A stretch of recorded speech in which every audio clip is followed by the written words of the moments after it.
High, আচার্য exclusive চ্যানেলে তোমাদের সকলকে স্বাগত জানাই। এর আগের ভিডিওতেই আমি এবিটিএ টেস্ট পেপার থেকে তোমাদের হিস্ট্রি থেকে 302 পেজের আগে যে সমস্ত হিস্ট্রি থেকে 2 নম্বরের কোশ্চেনগুলো আছে সেগুলো নিয়ে আজকে আলোচনা করেছি। আজকে তোমাদের 302 পেজ থেকে যে সমস্ত 2 নম্বরের প্রশ্নগুলো আছে সেই সমস্ত 2 নম্বরের প্রশ্নগুলোর অ্যান্সার নিয়ে আলোচনা করব। কারণ সব স্যার ম্যামরা দেখছি এমসিকিউ ও এসিকিউগুলো নিয়ে আলোচনা করিয়েছে, কিন্তু 2 নম্বরের এবং বড় কোশ্চেনগুলো নিয়ে কিন্তু কেউ আলোচনা করেনি।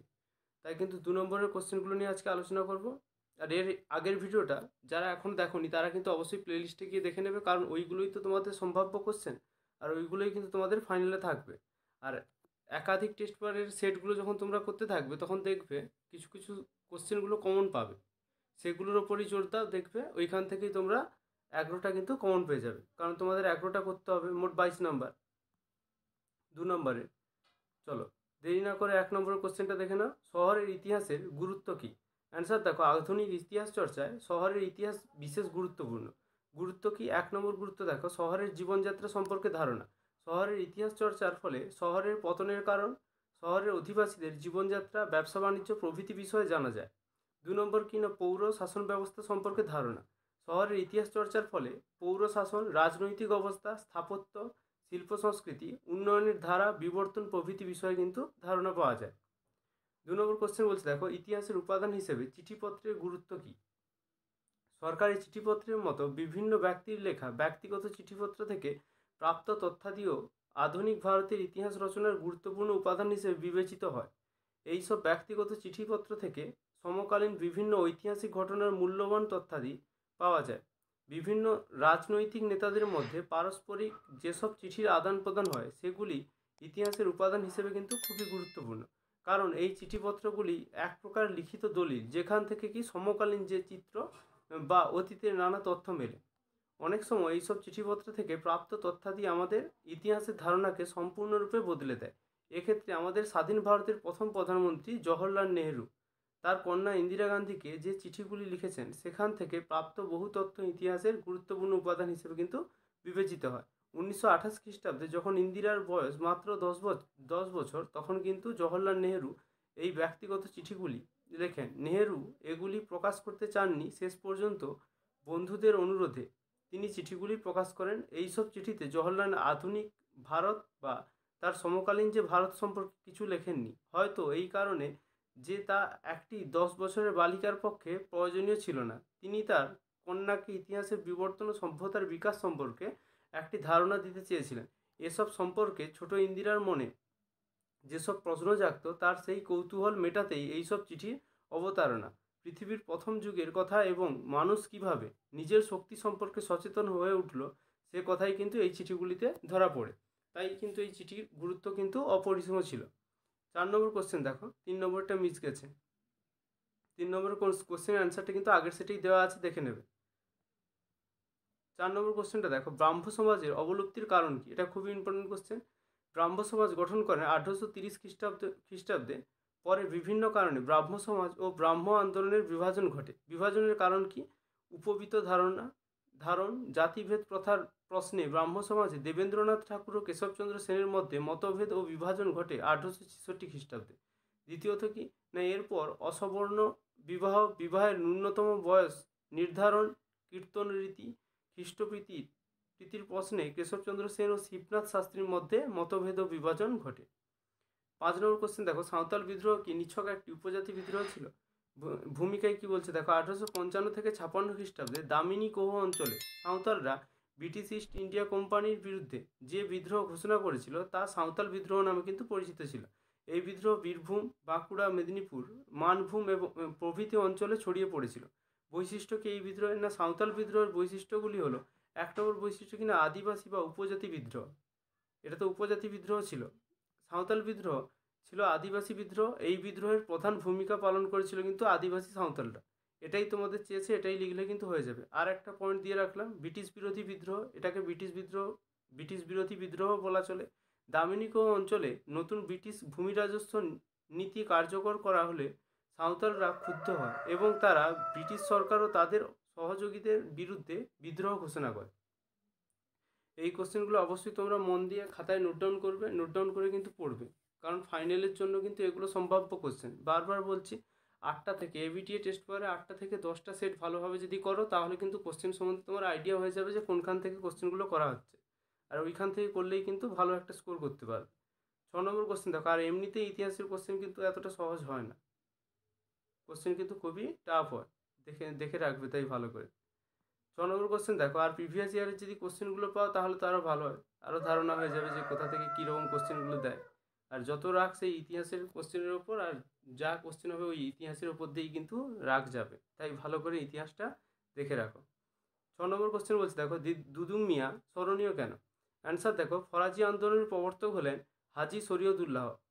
1840 খ্রিস্টাব্দে হাজি শরীয়তুল্লাহর মৃত্যুর পর তার পুত্র মোহাম্মদ মহসিন বা দুদুম মিয়া ফরাজি আন্দোলনের পরিচালক হন। স্মরণীয় হওয়ার কারণ কি? 1 নম্বর দেখো পয়েন্টে বলছে, দুদুম মিয়ার তত্ত্ব ছিল বৈপ্লবিক। তিনি বলতেন জমি আল্লাহের দান, সুতরাং জমির ওপর কর ধার্য করার অধিকার কারো নেই। 2 নম্বর কি না, সুদক্ষ সংগঠক দুদুম মিয়া বাংলাদেশে তার প্রভাবিত অঞ্চলে ফরাজি খিলাফত নামে এক প্রশাসন গড়ে তোলেন। 3 নম্বর কি না, তিনি বাংলাদেশকে কয়েকটি হলকায় বিভক্ত করে প্রতি হলকায় একজন করে খলিফা নিযুক্ত করেন, যার দায়িত্ব ছিল ওই হলকায় জমিদার ও নীলকরদের অত্যাচার প্রতিহত করা। দুদুম মিয়ার নেতৃত্বে ফরাজিরা জমিদার ও নীলকরদের আক্রমণ করে ত্রাসের সৃষ্টি করেছিল। 7 নম্বর কোশ্চেন, এই কোশ্চেনটা বারবার রিপিট হচ্ছে, হিন্দু মেলা কী উদ্দেশ্যে প্রতিষ্ঠিত হয়? প্রায় 4 থেকে 5টা সেটে কিন্তু ইতিমধ্যে রিপিট হয়ে গেল। হিন্দু মেলা কী উদ্দেশ্যে প্রতিষ্ঠিত হয়? না, 19 শতকের বাংলাদেশে যেসব জাতীয়তাবাদী সভা সমিতি গড়ে ওঠে তার মধ্যে উল্লেখযোগ্য ছিল কিন্তু হিন্দু মেলা। 1867 খ্রিস্টাব্দে এটি প্রতিষ্ঠিত হয়। উদ্দেশ্য কী ছিল? এই মেলার উদ্দেশ্য ছিল হিন্দুদের ঐক্যবদ্ধ করা। 2 নম্বর কিনা, প্রত্যেককে আত্মনির্ভর করে তোলা। 3 নম্বর, সর্বভারতীয় চেতনা গড়ে তোলা। 4 নম্বর, দেশীয় শিল্প সাহিত্যকে উৎসাহ দান প্রভৃতি। 8 নম্বর কোশ্চেন বলছে দেখো, গগেন্দ্রনাথ ঠাকুর ব্যঙ্গচিত্রের বিষয়বস্তু কী ছিল? অ্যান্সারটা এখানে লেখা হয়নি, দেখবে তোমরা যদি না পাও অবশ্যই কমেন্ট করে জানাবে, আমি কিন্তু দিয়ে দেবো অ্যান্সারটা। 9 নম্বর কোশ্চেন বলছে দেখো, বটতলা সাহিত্য বলতে কী বোঝো? এটাও খুব ইম্পর্টেন্ট কোশ্চেন এবং এই কোশ্চেনটাও কিন্তু রিপিট হচ্ছে। অ্যান্সার দেখো, বাংলা ভাষা ও সাহিত্যে ক্রমবিবর্তন ধারায় একটি উজ্জ্বল অধ্যায় বটতলার প্রকাশন ও সাহিত্য। কলকাতার শোভাবাজার চিতপুর এলাকার এক বিশাল বটগাছকে কেন্দ্র করে এই নামের উৎপত্তি হয়। 19 শতকের বাংলার মুদ্রণ ও প্রকাশনা শিল্প এখানেই শুরু হয়েছিল। এই বটগাছ এবং তার পার্শ্ববর্তী এলাকায় মুদ্রণ ও প্রকাশনা শিল্প গড়ে উঠেছিল, তা মূলত কম শিক্ষিত আর অত্যন্ত সাধারণ মানের পাঠকের চাহিদা মেটাতে। বটতলার আশেপাশের গলিগুলো সাধারণভাবে বটতলা নামেই পরিচিত ছিল এবং এসব থেকে যেসব বই প্রকাশিত হতো তা হীনার্থে বটতলার পুঁথি নামে খ্যাত ছিল। সাধারণ মানুষের চাহিদা অনুযায়ী পুঁথি, পাঁচালী, পঞ্জিকা, পুরাণ, লোককাহিনী ইত্যাদি এখান থেকে প্রকাশিত হতো।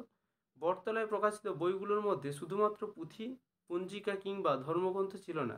লাভের কথা চিন্তা করে বটতলার বিভিন্ন ছাপাখানা থেকে প্রকাশিত হতে থাকে এমন কিছু বই যার মূল্য উপজীব্য। শহরের বহু নামী পরিবার কিংবা সমাজপতিদের পরিবারের কেচ্ছা কেলেঙ্কারির কথা। কারো কারো মতে কেচ্ছার বই মানেই নাকি বটতলা সাহিত্য। এটা কিন্তু ছিল বটতলা সাহিত্য প্রকাশনী। 10 নম্বর কোশ্চেন দেখো না, বিশ্বভারতী প্রতিষ্ঠার উদ্দেশ্য কী ছিল? এটাও রিপিট হচ্ছে, এই কোশ্চেনটাও ইম্পর্টেন্ট। বলছে দেখো, বিশ্বকবি রবীন্দ্রনাথ ঠাকুর শান্তিনিকেতনে 1921 খ্রিস্টাব্দে নিজের শিক্ষা চিন্তার ভিত্তিতে বিশ্বভারতী নামক একটি শিক্ষা প্রতিষ্ঠান গড়ে তোলেন। বিশ্বভারতী প্রতিষ্ঠার উদ্দেশ্য কী ছিল? না, 1 নম্বর উদ্দেশ্য দেখো, রবীন্দ্রনাথ বিশ্বভারতীকে বিশ্ব জাতির মিলন ভূমিতে পরিণত করতে চেয়েছিলেন। তিনি বিশ্ব ধর্ম ও সংস্কৃতির মেলবন্ধন ঘটানোর উদ্দেশ্যে শান্তিনিকেতনে চীন, জাপান, ইউরোপ, আমেরিকা সহ বিশ্বের বিভিন্ন দেশের পণ্ডিতদের নিয়ে এসেছিলেন। 2 নম্বর পয়েন্ট কী বলছেন, রবীন্দ্রনাথ ঠাকুর শান্তিনিকেতনে প্রকৃতি, মানুষ ও শিক্ষার সমন্বয় ঘটাতে চেয়েছিলেন। এই জন্য শান্তিনিকেতনের ছাত্রছাত্রীদের শ্রেণীকক্ষের বাইরে প্রকৃতির মধ্যে গাছের তলায় শিক্ষা দেওয়া হতো।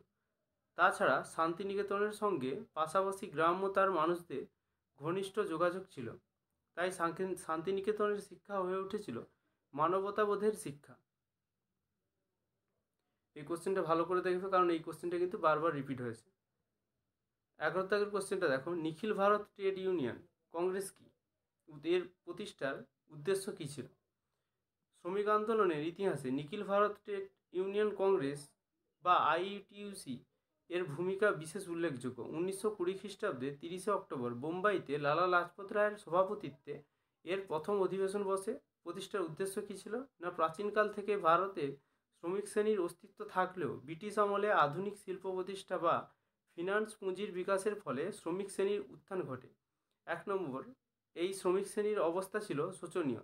তাদের বেতন ছিল কম থাকতে হতো অস্বাস্থ্যকর পরিবেশে। তাদের কাজের সময়সীমা ছিল 12 ঘন্টা এবং জীবন জীবিকার কোনো নিরাপত্তা ছিল না। 2 দেখো, ব্রিটিশ সরকার শ্রমিক কল্যাণের উদ্দেশ্যে কারখানা আইন সহ বিভিন্ন আইন পাস করলেও তাতে শ্রমিকরা খুব বেশি লাভবান হয়নি। ফলে তাদের মধ্যে ক্ষোভ জমতে থাকে এবং বিচ্ছিন্নভাবে কিছু ধর্মঘট হয়। চিত্তরঞ্জন দাস, জওহরলাল নেহেরু, সুভাষচন্দ্র বসু প্রমুখ নেতৃবৃন্দ শ্রমিকদের সংগঠিত করে জাতীয় আন্দোলনের সঙ্গে যুক্ত করে সচেষ্ট হন। এইভাবে ভারতে শ্রমিক শ্রেণীর ঐক্যবদ্ধ বিক্ষোভ প্রকাশের মাধ্যম হিসেবে IUTUC বা all India trade union commission এর জন্ম হয়েছিল, যার মাধ্যমে শ্রমিক আন্দোলন একটি নির্দিষ্ট পথে কিন্তু পরিচালিত হয়েছিল। আর একটা কথা বলে রাখবো, যারা পরবর্তী সেটগুলোর অ্যান্সারগুলো পেতে চায়, এরকম 2 নম্বরের অ্যান্সারগুলো পেতে চায়, তারা অবশ্যই কিন্তু চ্যানেলটিকে সাবস্ক্রাইব করবে, কারণ সাবস্ক্রাইব করে রাখলে তোমাদেরই উপকারেরা আসবে। কারণ এই যে কোশ্চেনের অ্যান্সারগুলো কিন্তু দেখবে তোমরা টেক্সট বইতেও কিন্তু ভালো করে দেওয়া নেই, এগুলো কিন্তু আলাদা জায়গা থেকে কিন্তু তৈরি করতে হয়েছে। তাই অবশ্যই তোমরা কিন্তু চ্যানেলটিকে সাবস্ক্রাইব করে রাখবে, কারণ এই কোশ্চেনগুলো করে রাখলে তোমাদেরই পড়তে সুবিধা হবে এবং বুঝতে সুবিধা হবে। আর টেক্সট বইতে তো নেই, দেখবে খুঁজে পাও কি না। অনেক কোশ্চেনের অ্যান্সারই হচ্ছে টেক্সট বইতে নেই। 12 কোশ্চেন বলছে, দেখো, কৃষক আন্দোলনে স্বামী সহজানন্দের ভূমিকা কী ছিল? না কৃষক সভা আন্দোলন প্রথম শুরু হয়েছিল বিহারে। সহজানন্দ সরস্বতীর নেতৃত্বে তিনি কৃষকদের ভূসম্পত্তির অধিকারে জমিদারদের হস্তক্ষেপের বিরুদ্ধে কৃষকদের অভিযোগকে তুলে ধরার লক্ষ্যে 1929 সালে বিহার প্রাদেশিক কৃষক সভা গঠন করেছিলেন। এভাবেই ভারতে কৃষক আন্দোলনের সূত্রপাত ঘটেছিল। ধীরে ধীরে কৃষক আন্দোলন তীব্র হয়ে ওঠে এবং সমগ্র ভারতে ছড়িয়ে পড়ে। তখন ভারতীয় কমিউনিস্ট পার্টি নিষিদ্ধ থাকায় 1934 সালে কংগ্রেস সোশ্যালিস্ট পার্টি গঠন কমিউনিস্টদের ভারতীয় জাতীয় কংগ্রেসের সাথে একত্রে কাজ করতে সহায়তা করেছিল। 13 কোশ্চেন দেখো, কল্পনা দত্ত স্মরণীয় কেন? ভূমিকা দেখো, বিংশ শতকের প্রথমার্ধে বাংলার যেসব নারী ব্রিটিশ বিরোধী বিপ্লবী আন্দোলনে সক্রিয় অংশগ্রহণ করেন, তাদের মধ্যে অন্যতম ছিলেন কিন্তু বিপ্লবী কল্পনা দত্ত। আন্দোলনে যোগদান কি? না কলকাতার বেথুন কলেজে পড়ার সময় তিনি বিপ্লবী ক্ষুদিরাম বসু ও কানাইলাল দত্তের বিপ্লবী ভাবাদর্শে অনুপ্রাণিত হন। এই সময় তিনি কল্যাণী দাস কর্তৃক প্রতিষ্ঠিত ছাত্রী সঙ্গে যোগ দেন এবং বিক্ষোভ, হরতাল প্রভৃতি আন্দোলনে অংশ নেন। 2 দেখো, সূর্য সেনের দলে যোগদান। কল্পনা চট্টগ্রামে ফিরে পূর্ণেন্দু দস্তিদারের মাধ্যমে বিপ্লবী সূর্য সেনের সঙ্গে পরিচিত হন। এরপর তিনি সূর্য সেন প্রতিষ্ঠিত ইন্ডিয়ান রিপাবলিকান আর্মির চট্টগ্রাম শাখায় যোগ দেন। শহীদ ক্ষুদিরাম এবং বিপ্লবী কানাইলাল দত্তের আদর্শে উদ্ধত হয়ে তিনি বেথুন কলেজে গড়ে ওঠা ছাত্রী সংঘে যোগদান করেন। 14 কোশ্চেন দেখবে, দলিত অধিকার বিষয়ে গান্ধীজি ও আম্বেদকরের মধ্যে মূল পার্থক্য কী ছিল? ভূমিকা দেখো, দলিত কথাটি এসছে কিন্তু দলন শব্দ থেকে, যার অর্থ হলো কিন্তু দমিয়ে রাখা। সমাজের উচ্চবর্ণের মানুষ নিম্নবর্ণের যেসব মানুষদের দমিয়ে বা পদদলিত করে রাখে তাদের দলিত বলা হয়। ডক্টর BR আম্বেদকর ছিলেন দলিত নেতা। মহাত্মা গান্ধী দলিতদের পক্ষে আন্দোলন করলেও দলিত অধিকার বিষয়ে গান্ধী ও আম্বেদকরের মধ্যে মতপার্থক্য ছিল। সেগুলি হলো নিম্নরূপ। 1 হচ্ছে পৃথক নির্বাচন বিষয়ে বিতর্ক। 1928 সালে আম্বেদকর দলিতদের জন্য পৃথক নির্বাচন মণ্ডলীর দাবি করেন। 1931 সালে দ্বিতীয় গোলটেবিল বৈঠক দলিতদের জন্য আইনসভায় সংরক্ষণের দাবি জানান। কিন্তু গান্ধীজি বলেন দলিতরা সংখ্যালঘু নয়, তারা হিন্দু সম্প্রদায় ভুক্ত, তাই তিনি আলাদা নির্বাচনের অধিকার দাবির বিরোধিতা করেন। 2 কি? না বর্ণ ব্যবস্থা বিষয়ে বিতর্ক। আম্বেদকর বর্ণ ব্যবস্থার বিলোপের পক্ষপাতী ছিলেন, অন্যদিকে গান্ধীজি বর্ণ ব্যবস্থার সমর্থক ছিলেন। গান্ধীজির মতে বর্ণ ব্যবস্থা ভারতীয় জাতির ভিত্তিস্বরূপ। তিনি বর্ণ ব্যবস্থার বিলোপ না করে এই ব্যবস্থার সামাজিক ও ধর্মীয় সংস্কার চেয়েছিলেন। তারপর কোশ্চেনটা দেখো 15 নম্বর কোশ্চেন, নেহেরু লিয়াকত চুক্তির শর্তগুলি লেখো। এই কোশ্চেনটাও কিন্তু তোমাদের বারবার রিপিট হচ্ছে। আর একটা কথা, তোমাদের কিন্তু এক্সামকে খুব বেশি একটা দেরি নেই, তাই অবশ্যই মন দিয়ে সবাই ভালো করে পড়ো, কারণ দেখতে দেখতে তো চলে আসলো, এই মাস শেষ হতে চললো, আর 1 মাস পাবে তোমরা। তাই অবশ্যই ভালো করে পড়াশোনা করো মন দিয়ে, আর এই যে কোশ্চেনগুলো দিচ্ছি সেগুলো কিন্তু ভালো করে করবে, কারণ এবিটিএ টেস্ট পেপার তো অনেক দিন হয়ে গেল পাবলিশড হয়েছে, প্রায় 20-25 দিন। আর দেখতে দেখতে তোমরা পর্ষদের টেস্ট পেপারও পেয়ে যাবে, আর পর্ষদের টেস্ট পেপার পেয়ে গেলে কিন্তু ওখান থেকেও প্রায় 8টা থেকে 10টা সেট ভালো করে মন দিয়ে করবে।